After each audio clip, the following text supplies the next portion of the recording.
I know her since 1989.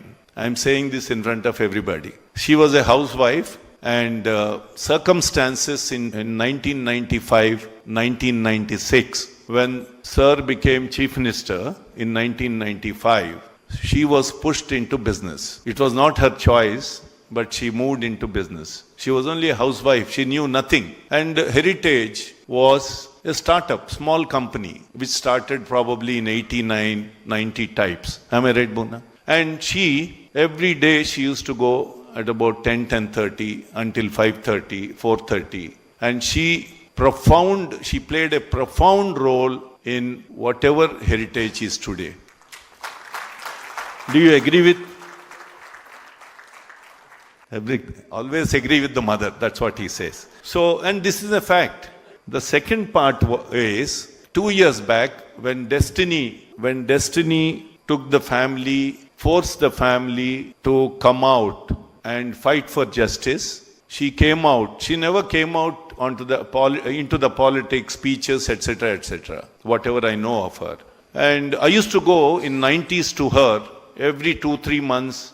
She was a great listener, and I bore people like this. So, but she was listening and listening. She never tried to cut the meeting. She always gave me appointments. Every year, every 2-3 months, I used to go to her office in Eramanjil next to NIMS. Now, this lady comes out and she has shown resilience in a difficult situation, resilience. She traveled, she fought for her husband, and the rest is, everybody knows what happened. So, Bhuvneshwari Garu, give her a big clap. Give big clap, because I'm not trying to impress anybody.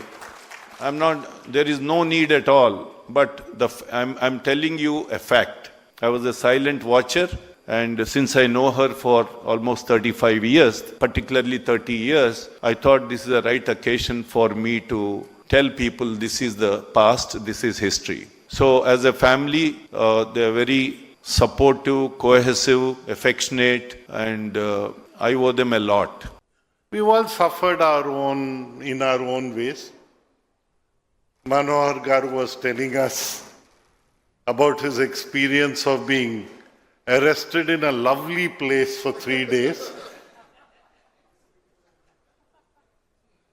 I have run personally through, you see, when you cross the age of 70 and gone through personal surgeries, it's very difficult to climb gates and climb walls, which we did as children.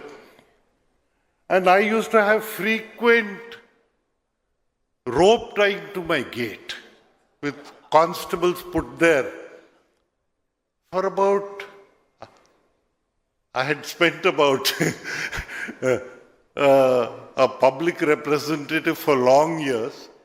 Never thought that a public representative for long years will be confined to his own house in such a way. I'm grateful to Anita Garu for not tying up my gate after she's come. And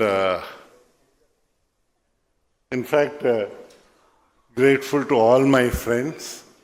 I understand in the last 5 years, all of us have suffered, some more, some less. The many instances where Mr. Naidu even tried coming to Visakhapatnam and he was not allowed to leave Visakhapatnam airport. There were instances when Babu Garu wanted to go to Ramtirtham, and it was the then SPs themselves who personally ensured that dumpers and tippers blocked the road. So I think from that sad state of affairs today, I think there's a sense of liberation that all of us have. Last night I got a chance to meet with second, third generation entrepreneurs, and all of them were sharing that feedback with me. But rest assured, we are in this for long run. As NDA, we are very committed to Visakhapatnam. If you look at it, Lulu that ran away and that publicly stated they'll invest in every state of India except Andhra Pradesh is now coming back and investing here in Visakhapatnam. And needless to say, the Varun Basins would be an iconic building. Apart from the investments, I mean, we can talk in crores, but what got me excited is the number of jobs it's going to create. What is important for India today is the number of jobs we're going to create. And this is going to be a very important landmark to kickstart the economic activity here in Visakhapatnam. And what got me even more exciting is that it's going to be the first grade A office space that's going to be available in Visakhapatnam. So I guarantee the Varun Group that before you build, we'll definitely buy a tenant, and I know that we're going to do it in 2 years. And saying that in the last 10 months, serious announcements have happened for Visakhapatnam. If you look at the ArcelorMittal project, it's a marquee steel city that's getting built here, south of Visakhapatnam. TCS is going to start in Millennium Towers, and we're hoping in the next 1 month we'll be able to even allocate land for them to build a world-class development center here in Visakhapatnam. Apart from that, if you look at it in different parts of the state,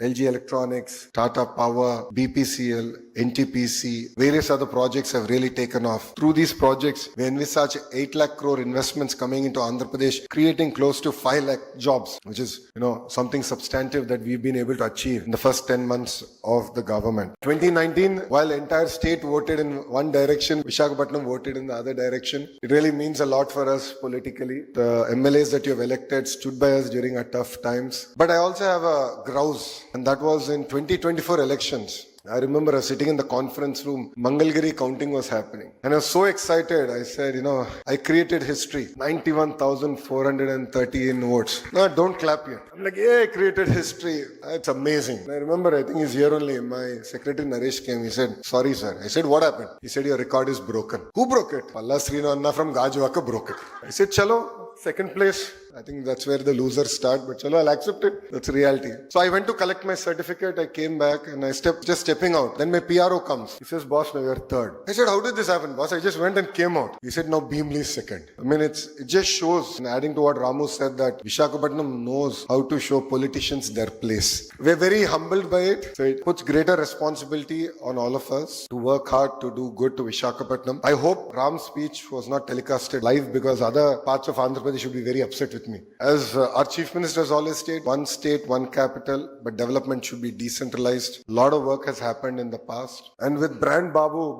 coming back, the brand Visakhapatnam today is really flying high. And it's really exciting, and it's a privilege that I was part of the foundation stone ceremony for the state-of-the-art project that Prabhu Kishore uncle is spearheading from the front. It will not only be an iconic building in Visakhapatnam, but I believe it will be an iconic building in India. Every city requires an iconic building that we associate with. So in Hyderabad, it was the Cyber Tower. And I really, really hope that Varun Bay Sands would be that one building that all of us can associate with IT and development in the state of Andhra Pradesh. As a government, we are really determined to build brand Visakhapatnam strong and take it forward.